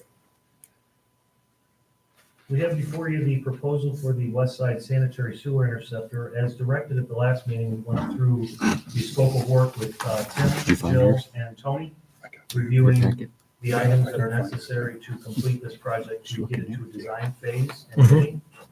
And we have that proposal in front of you with the defined scope of work for field collection of the data that we need, the hydraulic capacity, preparing the plans and specifications, preparing soil boring reports and recommendations, design, permitting through IDEM and the railroad at CSX, preparing a bid tabulation once the project is out to bid, and an engineer's opinion of construction costs, and most importantly, working with Dave Austin on the easements that are going to be needed to be done. And we're going to begin that work as soon as humanly possible, because I can tell you how long it's going to take for us to do our surveying, design, permitting generally, but the work he's got to do with title search and pursuing easement acquisitions is something we need to start on as soon as humanly possible. What is your scope as far as the timeline for your portion of the work? We're at 210 days total on calendar days. We anticipate being done with our design work within 180 to possibly 190 days. The easement acquisition will be concurrent with that design work. The main potential for a delay in anything would be the railroad.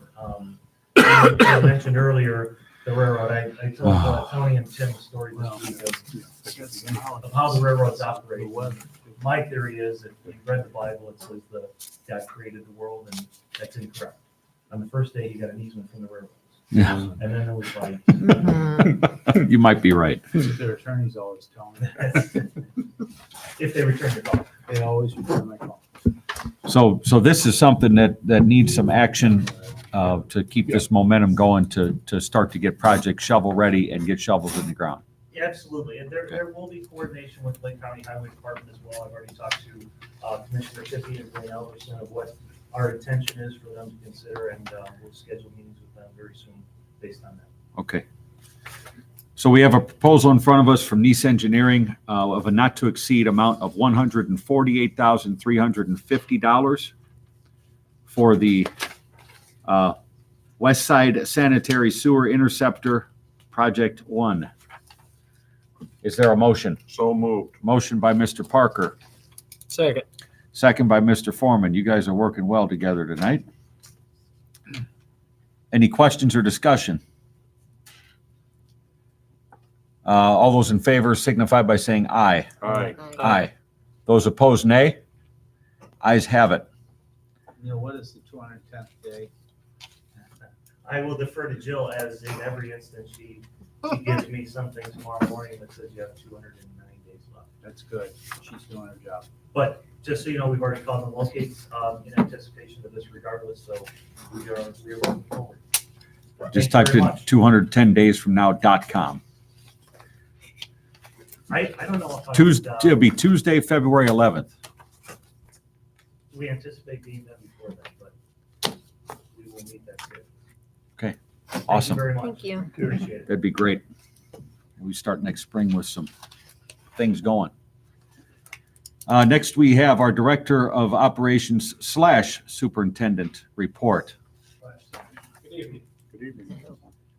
I guess the report is, I mean, that's what they've mainly been working on, is locating the west side interceptor from South Shore to 137th. That's all but done. Two obviously left. And the rest of the time, they've been trying to keep Lift Station 9 alive, which is one of our things that's up here on your list. Yeah, where is that, Tim? Lift Station 9 is North Parish, right there by Andrade. Oh, okay. So we have a proposal of $86,500 to get the new equipment for Lift Station 9. We're gonna install it ourselves. We acquired a new hire that's gonna be starting in the beginning of August as a sewer foreman. Pair up with Tony on this, and he has 11 years' experience working for Crow Pump on lift stations, rebuilding pumps, control panels, Wow. all that stuff, so it's a great hire. for You us. said you were keeping it alive. What have you been doing? What's the malfunctions with it right The now? pumps are going out. They actually bought one new pump for this new lift station and got it retrofitted to get it in there to keep it pumping, so. Just They're patching it up, keep Randy. going, yeah. I just But wanted to, But instead of buying a new oddball pump, we actually retrofitted one of the new Xylem pumps to use for now, so that they can put it in the new lift station. Is there a backup pump? Not now. So it's by itself, no redundancy. Right now, there's one pump in there. is that our most problematic lift station, or do we have others that are problematic as well? Well, there's still quite a few problematic ones. This is up there. Lift Oh. Station 5 over here. I mean, this is at the top of the list right now for it's just done. Everything in there is rotten. It's a steel metal lift station can, everything's falling apart, check that. I mean, it's It's a mess. dilapidated to the point of, it's a 10-foot station, so we talked to Neil and the guys at the Xylem, and they're proposing to change it to 15-foot deep just for future expansion, and while we're doing it, kind of thing, to get it updated to today's standards, so it was about extra, what was it, $8,000 or something? Just under 9. And $9,000. Xylem, is this one company that does this? Are there others that do this as well? There are, but for the products that they've come out with in the past 5 to 10 years, I don't think you could do better. And you're also moving that direction with your standards for new developments for a cohesive unit in terms of controls, pumping. So those guys are buying the same product? From a bidding standpoint, does this meet any bidding thresholds? No, we don't have. So all the Okay. discussions we've had about Given the prices, the standardizing numbers of discussion. Okay. Xylem is the slight iron. Just covering the bases. They allow us to record- Who else in the document do you need? The last 3 bids that we've bid out on the products, they've been anywhere from 20 to 30% cheaper than anybody else we've ever used. Plus, it's working better and offering us all the backside of our energy savings. So Good. to be able to continue to do that and standardizes at a cheaper rate. Mr. President, We have a necessity of a public record verification or clarification, Mr. Austin. no, everything being said is great. We just need to document it. That's the way to utilize the public purchasing statute, Title V. Otherwise, we're going out for proposals or soliciting quotes. We're not the bidding level. So all of those Given the things, numbers you've talked about. all those things you just talked about, Brandon and Tim and Neil, we've got paper to follow that up, correct? I got a Word doc that covers our standard controls, pumps, motors. Gotcha. VFDs, for not only all new developers, but for what we do, and these guys frankly. And can we make sure that with the consideration of this, that's attached to this proposal as our reasoning and our documentation to back up the need for this expenditure. Okay. What about above ground lift stations? What's your opinion on them? Also elsewhere once in a while. I don't have one, Bob. I mean, obviously. Like other we're- vendors? we're in- This is will be our first fiberglass lift station that we're going to have. A lot of the surrounding communities, a lot of communities in Illinois, a lot of the new stuff is fiberglass now, weighted fiberglass. It's just new, cleaner, lighter, easier to work with technology, so we're kind of trying to be ahead of the 8 ball instead of. Number of years ago, I suggested when we needed to rebuild that we go with overhead because I thought it would be a lot easier to work on putting pumps in than having to get down in the holes. Well, the way that everything is designed today, I mean, comparatively to the stuff that we have, everything we have has been band-aided together so many times, it's impossible to get. I mean, Tony's a professional fisherman. If you've seen, I mean, he can drop a hook in a big bowl full of poop like this, take the salmon with a hook, like a big fishing hook, and go down and dangle around and grab that pump and pull it out. How the hell he does it, I have no idea, but I've seen that. Lots of practice. Yeah. Well, But one thing that we might want to do, while Xylem seems to be meeting our standards and practices of today, is to make sure that we continually communicate with other companies that could meet our standards, just to make sure that they're staying honest with us. There's some transparency in it. Okay? From a maintenance standpoint, though, you don't want to get into mixing and matching a lot of stuff. You No. start going down a road. The bad thing is we've, in the past, we keep on going to, we've had 10 different kinds of pumps. Right. And we've had 10 That makes it different 10 kinds of times harder to problems, so, maintain things. I don't disagree with you, but from a still, transparency yeah, keep standpoint. the costs, and we definitely have still priced different pumps, we've even compared these with, same horsepower pumps to different companies, and they're within. So you're buying this from them and they're manufacturing it? Or is this a distributor you're buying from? They are manufactured. Okay, so we don't have a distributor, so that's one level So of. it's Xylem Water Solutions USA, is that Flight or Flicked? Flight Products. Okay, we have a proposal of $86,493.35 for lift station 9. Is there a motion? I make a motion for approval. Just say so moved, John. So moved. Motion by Mr. Foreman. Is there a second? I'll second it. Thank you, Seconded Greg. by Mr. Parker. Questions or discussion? All those in favor signify by saying aye. Aye. Aye. Opposed, nay? Ayes have it. Tim, I have one question for you. Lift station that the Robin's Nest and Lakeside goes into. Are there issues with that? Or is there capacity issues on that line for Lakeside to continue? Yeah, it's done. It's maxed out right now. I mean, as far as future expansion of Lakeside. Yes. I mean, you could do those other 20 lots that were there, but that's it. Right. So what is The our, plan with Lakeside was, I mean, all they did is upsize the impellers on the pumps a little bit when they did Lakeside. Okay. To temporarily do the front part of Lakeside until the next phase got theirs before they put in their big lift station in the rear. So it was basically done as a. isn't there an issue with them being able to put in their next lift station that the line, Neil, doesn't handle it?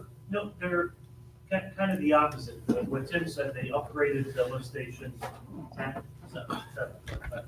They upgraded that to the extent that they could due to its force main downstream head that they're pushing up against and lift station 2 where it discharges as well. But their proposal for Lakeside 2 is to build a new lift station at the absolute south end of what would be the common border between Robin's Nest and Lakeside 2, and then discharge that to the Morris Interceptor. And that's okay? That is exactly what we're working on right now with the SSES. Oh, I see. And the problem is where they thought they could tie onto up by Hobart and up there on 141st, there's some old 8-inch line there that's in kind of rough shape. So that was their intent. That was their dream to discharge it there, but to discharge there, there's some reconstruction work that have to be done for it to handle that. So along with that, I mean, we're looking into, with the development, we're looking into trying to eliminate a lot of that Robin's Nest lift station and getting it to the Interceptor before it's going all the way to True Value. Right. there. And I guess I'm bringing that up for two reasons. One, we have a major project with the new Interceptor on the west side of the lake, and we've got this major water project going on the east side of the lake. should we be running in parallel a game plan in bonding or I believe we are. moving forward with that? It doesn't sound like it. Those resolutions that we proposed tonight Yeah, were meant to be in that vein okay. of working everything in I parallel. just hate like heck to get the water tower finished built and now we can't No, do that- anything with the south field. Those resolutions were all about the public financing Yeah. startup. Okay. I don't think there's gonna be any problems with the east side interceptor. I ran in the- Especially south, it's Okay. just a matter of getting from their property to the interceptor. If they have to go all the way to the interceptor, then that's just what's gonna have to happen. And Yeah. that's kind of what they weren't happy about, just because of the condition of that. Right. Those lines, there was a couple valleys and Yep. some old clay tile that was in. We're not here to make them happy though. We're here to No, get and them again, happy. that's why we have everybody out there doing what we're doing to find out what's happening before it's happening, which is Right. awesome. Because back in the day, somebody would just hook onto that thing and let it be, and then we find out we have a problem later. So Okay. we're ahead of the game. Thank you. Okay, I think that's all I have. Thank you, Tim. Thanks, Tim. Thanks, Have a Tim. good night. Town administrator, No report. We've pretty much covered everything. We've been quite busy. town attorney. I have no report tonight, but I do want to request 15 minutes of your next executive session for potential litigation and for land acquisition. Very good. Thank you. JMOB report. Our next JMOB meeting will be July 23rd at 11 a.m. at Cedar Lake. We're moving it up instead of back, Randy. That doesn't make any sense. Well, they had a conflict, Lowell had a conflict with, we had it scheduled for July 23rd. Who had a next Tuesday. conflict? Lowell. In particular, who? I'm not sure. Do we know? Joe. Did Lowell The have? school board, they were having a meeting with the school board That night? at 11. 11, we already had the meeting scheduled originally for 1 PM. Right, They but, asked if we could move it to 11 AM. all right. So I'm going to go back here. We had a meeting with Lowell, July 9th, a joint council We had a meeting. joint council meeting. And in that meeting, the discussion was not about what we typically discuss, which is the contract between the two towns and any disputed areas of language. It was all about what we're talking about here tonight. Discussing I&I, the infiltration of the system in Lowell and in Cedar Lake, because we don't want to go investing millions of dollars into an expansion of a sewer plant down there when really what we need to do is fix the systems we have. So instead of throwing good money at a bad project, we're trying to throw good money at good projects. And what we wanted to get out of it was both communities to commit to the process. Lowell has committed to it. We have committed to it. Another thing I brought up was the need to move at least some of the JMOB meetings to evening. And it was discussed that the next one, the 23rd of July, was going to be an evening meeting. We had discussed, it's actually, not to dispute that, but that every other JMOB meeting would be held in the evening. And we already had this one Right. scheduled at 1 Yeah. o'clock, so it was going to be the next meeting. Okay. Was going I to think what I that's what it remember was. as Maybe I misunderstood I that. think that's what. it It's was. the And what, middle paragraph second to last page. That's why I was a little confused. and what I said, whatever Lowe does with their system, they need to tell us, and whatever we do in our system, we need to tell them. And if there's anything they're doing that, hey, that looks good, let's Cedar Lake do the same thing, and maybe they see something we're doing, and they say, hey, that looks good, and we're gonna try that too. So let's not both of us try to invent the wheel.